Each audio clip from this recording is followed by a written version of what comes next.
Guys, ये बात तो हम सभी जानते हैं कि स्किन केयर हम सभी के लिए बहुत ज़्यादा इम्पोर्टेंट है और कोरियन स्किन केयर को हम सभी बहुत ज़्यादा एडमायर भी करते हैं। गाइज, आज जो हमारे ड्रामे का मेन टॉपिक है वो Korean high school love story है। ये बात तो हम सभी जानते हैं कि स्कूल्स के अंदर मेकअप अलाउ नहीं होता, भले वो किसी भी कंट्री का स्कूल हो। लेकिन कोरिया के अंदर एक स्कूल ऐसा है जहाँ पर मेकअप करके ना जाया जाए तो उनकी एब्सेंट लगा दी जाती है। लेकिन एक ऐसी लड़की जिसने जिंदगी में कभी भी मेकअप को टच ना किया हो और अपनी स्किन पे भी ना लगाया हो, तो गलती से उसका एडमिशन इस स्कूल में हो जाता है। अब हम देखेंगे कि वो स्कूल में किस तरह से सरवाइव कर पाएगी और क्या हमारा मेन लीड इसे इस तरह से ही पसंद कर पाएगा या फिर इसे अपने आप को चेंज करना होगा। ये सब कुछ आपको पता चलेगा ड्रामा में, तो आइए जल्दी से स्टार्ट करते हैं। मगर उससे पहले मेरी आप सबसे रिक्वेस्ट है कि प्लीज़ मेरे चैनल को सब्सक्राइब करना और मेरी वीडियो को लाइक करना मत भूलिएगा। एंड गाइज, अगर किसी ने अभी तक मेरा फर्स्ट चैनल विजिट नहीं किया है तो वो भी कर ले, मैं डिस्क्रिप्शन में लिंक दे दूंगी। वहाँ पर एक बहुत ही एक्साइटिंग सा ड्रामा चल रहा है जिसे देखकर आप लोगों को बहुत ज़्यादा मजा आएगा। Now let's get started.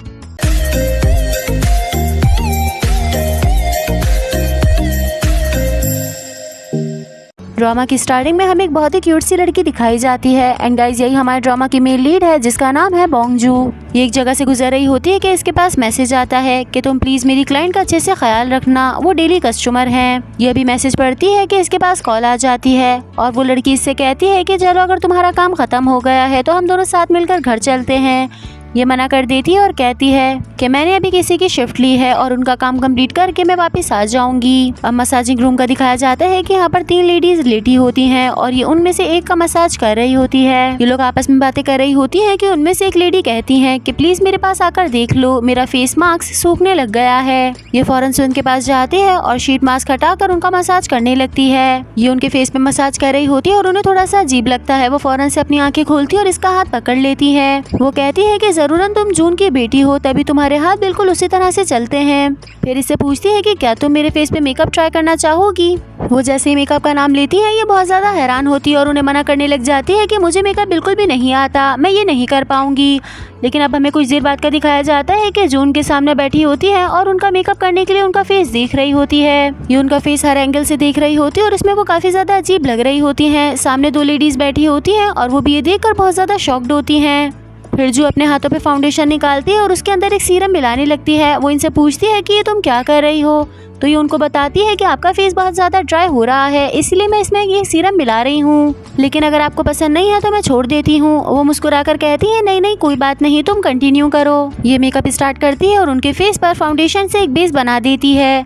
फिर उनको अपना फेस देखने का कहती है और वो जैसे ही मिरर में अपना फेस देखती हैं वो बस देखती ही रह जाती हैं। सामने जो 2 लेडीज़ बैठी होती हैं वो भी ये देखकर बहुत ज़्यादा शॉक्ड होती हैं। फिर ये उससे पूछती है कि क्या तुम स्कूल जाती हो, तुम्हारी एज क्या है। जून उन्हें बताती है कि मेरी एज 20 है और मैं स्कूल नहीं जाती। तो वो पूछती है कि क्या तुम के ब्यूटी हाई स्कूल जाना चाहोगी। ये सुनकर जो बहुत ज़्यादा हैरान हो जाती है। नेक्स्ट सीन में दिखाया जाता है कि अपनी बहन के साथ बस में बैठी होती है और उसे सब के बारे में बताती है। ये सुनकर वो बहुत ज़्यादा शॉक्ड होती है और कहती है कि क्या वाकई तुम वो स्कूल जाने वाली हो। जो बहुत हैरत से पूछती है कि क्या तुम भी स्कूल के बारे में जानती हो, मुझे तो लगा था कि तुम्हारा मेकअप में इंटरेस्ट नहीं है। इस पर वो कहती है कि मैं क्यों नहीं जानूंगी, ये स्कूल तो हमेशा सर्च इंजन में रहता है और वहाँ के बच्चे तो आजकल के आइडल से भी ज्यादा मशहूर हैं, उनकी स्किन बहुत ज्यादा चमकती है। बोंगजू कहती है कि वैसे भी मेरे पास टाइम नहीं है, मैं स्कूल नहीं जा सकूंगी।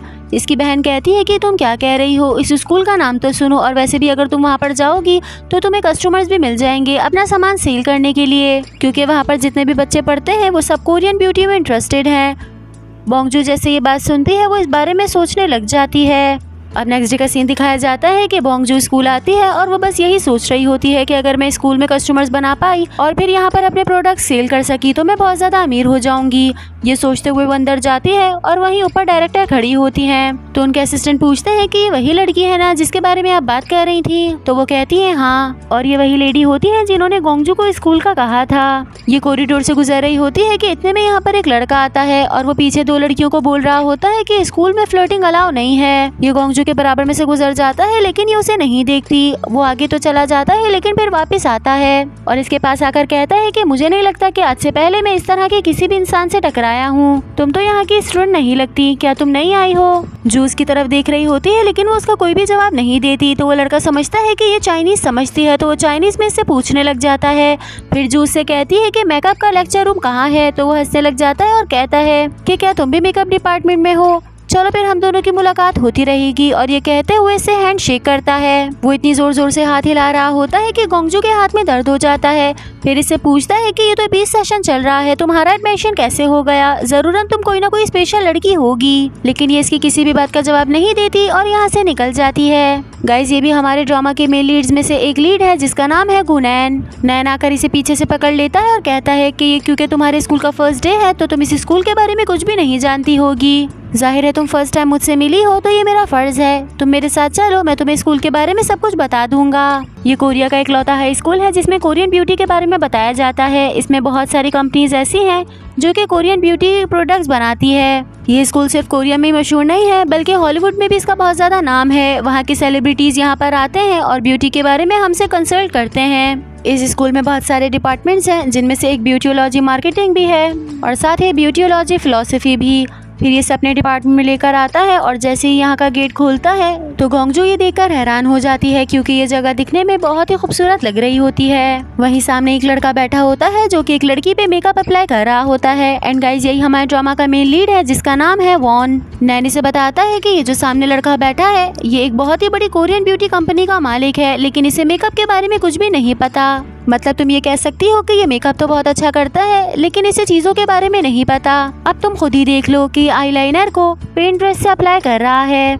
वॉन के पीछे दो लड़कियां बैठी होती हैं जो कि इसके मेकअप की तारीफ कर रही होती हैं। उनमें से एक लड़की कहती है कि तुम जाओ और इससे अपना मेकअप करवा लो, तो दूसरी वाली बहुत ज्यादा सैड होकर कहती है कि नहीं, मैं इसे अपना रियल फेस शो नहीं कर सकती। नैन बताता है कि इसका नाम रीना है, तो जू कहती है कि इसके तो नाम का ही मतलब ब्यूटी है। तो वो इससे पूछता है कि तुम्हारा नाम क्या है। बोंगजू अपना नाम बताती है जिस पर वो कहता है कि 2011 में जो ओलंपिक्स जीता था उसका नाम बोंगजू था, इसमें क्या बड़ी बात है। जू अपने नेम के पीछे की हिस्ट्री से डिस्क्राइब करने लग जाती है तो नैन कहता है बस कर जाओ, अब मैं तुम्हें दूसरों के बारे में बताता हूँ। वो कहता है कि ये जो रीना लड़की है ना, इसका कभी भी किसी ने खाली फेस नहीं देखा। ये हमेशा अपने फेस पर बहुत मोटी लेयर अप्लाई करती है मेकअप की। और ये जिसके बराबर में खड़ी है इसका नाम यॉन है और ये इसकी फ्रेंड है। ये इतनी ज्यादा स्कैरी है कि अगर तुम्हारा कभी भी इससे सामना हो तो इससे बचकर निकल जाना। ये दोनों बातें कर रहे होते हैं कि इनके बीच में से एक लड़का निकल कर आगे जाता है और उसके हाथ में पानी की बोतल होती है। तो नैन इसे बताता है कि इस लड़के का नाम डू है, इसे हमेशा बस खाना ही पसंद है और जब भी इसका पेट भरा हुआ होता है तो ये सबकी तरफ देखकर स्माइल करता है। वहीं सामने एक और लड़का बैठा होता है तो नैन जू को इसके बारे में बताने लगता है, लेकिन इतने में यहाँ पर टीचर आ जाती है तो ये दोनों भागते हुए जाकर सीट पर बैठ जाते हैं। ये दिखने से इतनी ज्यादा स्ट्रिक्ट लग रही होती है कि इनके आने से सभी लोग खामोश हो जाते हैं। नैन बताता है कि ये हमारी मेन टीचर हैं और ये बहुत ज़्यादा स्ट्रिक्ट हैं, मगर इनकी कोरियन ब्यूटी इतनी ज़्यादा अच्छी है कि ये बहुत वीवीआईपी कस्टमर्स को डील करती हैं। फिर वो अटेंडेंस लेना स्टार्ट करती हैं और सबसे पहले नैन का ही नाम लेती हैं। वो सभी के नाम ले रही होती है और सब उसके आगे प्रेजेंट बोलते हैं कि अब जू की बारी आती है। वो जैसे ही जू का नाम लेती है अब जू फौरन से उन्हें प्रेजेंट कह देती है। वो जू की तरफ देखती है लेकिन इसे देखकर भी अनदेखा कर देती है और बार बार इसका नाम लेने लगती है। जू बार बार अपना हाथ हिला रही होती है कि मैं यहाँ पर बैठी हूँ, बट एट द लास्ट वो खुद से कह देती है कि जो आज नहीं आई है वो एब्सेंट है। वॉन भी पीछे बैठकर हंसने लग जाता है कि किस तरह की हरकतें कर रही है। फिर नैनी से बताता है कि मुझे पता था कि ये तो होने वाला है। हमारे स्कूल का एक रूल है कि जो भी स्टूडेंट मेकअप अप्लाई करके नहीं आता उसे एब्सेंट ही माना जाता है। ये सुनकर जू बहुत ज्यादा हैरान होती है और वो कहती है कि ये किस तरह का रूल है। नैन कहता है कि बस एक बात याद रखना, नेक्स्ट क्लास से पहले ही मेकअप कर लेना वरना आज का तुम्हारा पूरा दिन एब्सेंट में गुजर जाएगा। मैम लेक्चर देना स्टार्ट हो जाती है और वो स्किन के बारे में बताती हैं कि जो हमारी स्किन ट्यून होती है वो मेकअप के लिए बहुत ज़्यादा इंपॉर्टेंट है। बेशक हम लोग बहुत ही अच्छा मेकअप या बहुत ही अच्छी लिपस्टिक डिसाइड कर लें, लेकिन जब तक हमारी स्किन पर वो अच्छी नहीं लगेगी तो हमारा मेकअप फेल हो जाएगा। जो इनका लेक्चर सुन तो रही होती है लेकिन सारी चीज़ें उसके सर पर से गुजर रही होती हैं और उसे कुछ भी समझ नहीं आ रहा होता। वहीं बाकी के स्टूडेंट्स बहुत ज़्यादा कंसंट्रेशन के साथ इनका लेक्चर सुन रहे होते हैं। फिर ये सारे स्टूडेंट्स को होमवर्क देती है कि कल मैं आप लोगों से पूछूंगी कि मस्कारा को किस तरह से अप्लाई किया जाता है कि जिससे हमारी आईलैशेस फुलर भी लगे और नेचुरल भी। लेक्चर ख़त्म होने के बाद बोंगजू बहुत ज़्यादा थक जाती है और वो अपनी डेस्क पर ही हेड डाउन होकर बैठ जाती है। इतने में वो देखती है कि यहाँ पर एक पैलेट रखी हुई है जिसमें काफ़ी ज़्यादा डार्क शेड्स हैं और इसे देखकर कहती है कि इसके आई शेड्स कितने ज़्यादा डार्क हैं। इतने में यहाँ पर एक ब्लैक लड़का आ जाता है और कहता है कि ये आई शेड्स नहीं बल्कि मेरा फेस पाउडर है और बहुत रूडली कहता है कि जब तुम इतना ही नहीं जानती तो तुम इस स्कूल में किस तरह से सरवाइव करोगी। ये कहकर वो यहाँ से चला जाता है और बोंगजू को बहुत बुरा लगता है। उसके जाने के बाद ये नैन को हिलाती है और उसके आगे एक बोतल रखती है और साथ ही अपना बिजनेस कार्ड भी। नैन पूछता है कि ये सब कुछ क्या है। ये उसे बताने ही लगती है कि इतने में यहाँ पर डू आ जाता है और कहता है कि तुम इसके बजाय फूड बिजनेस स्टार्ट क्यों नहीं कर देती, उसमें तुम्हें ज्यादा फायदा होगा। इतने में यहाँ पर एक लड़का भागते हुए आता है और कहता है कि छत पर 2 लड़कों की फाइट हो रही है। नैन पूछता है कि अरे भाई नाम तो बताओ कि कौन कौन लड़ रहा है। तो वो बताता है कि जिन और वॉन की लड़ाई हो रही है। ये सुनते ही ये परेशान हो जाता है और उठकर यहाँ से भागता है और साथ ही अपने साथ जू को भी ले जाता है। ये सब लोग भागते हुए छत पर आते हैं तो यहाँ पर जिन नामी लड़का खड़ा होता है। वॉन कहता है कि देख लो, यहाँ पर इतने सारे लोग जमा हो गए हैं जो कि हमारी लड़ाई के विटनेस बनेंगे। बोंगजू नैन से कहती है कि हम लोगों को चाहिए ना कि हम लोग प्रोफेसर को जाकर ये सब कुछ बता दें। नैन इससे कहता है अरे नहीं, ये लोग उस तरह की लड़ाई थोड़ी कर रहे हैं, बल्कि इस फाइट का नाम है ब्यूटी फाइट। और फिर इस फाइट के पीछे की पूरी हिस्ट्री बताने लगता है, जिसमें से कोई भी बात हमारे पल्ले तो नहीं पड़ती। वहीं बराबर में यॉन खड़ी होती है और वो इससे कहती है कि आप प्लीज अपनी बकवास को बंद कर लो।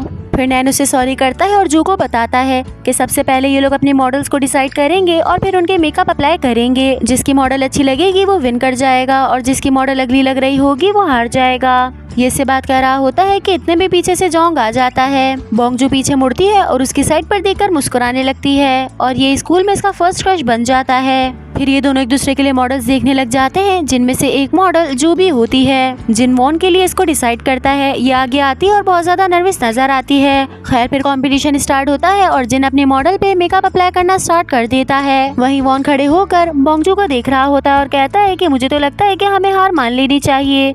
ये पूछती है कि क्या मैं इतनी ज्यादा बुरी हूँ। तो वो कहता है हाँ, क्या तुमने अपनी लिप्स की हालत देखी है, ये किस तरह से फट रहे हैं, क्या तुम लोशन अप्लाई करती भी हो या नहीं। तो ये कहती है कि ये तुम्हारा मसला नहीं है। फिर सबसे पहले वॉन इसके लिप्स पर वैसलीन लगाकर शीट चढ़ा देता है, जिसकी वजह से ये सॉफ्ट हो जाएंगे। फिर पेंट ब्रश उठाता है और इसकी मदद से फाउंडेशन लगाना स्टार्ट करता है। जब कुछ देर बाद उसके लिप्स सॉफ्ट हो जाते हैं तो वो उन पर ब्रश फेरने लगता है।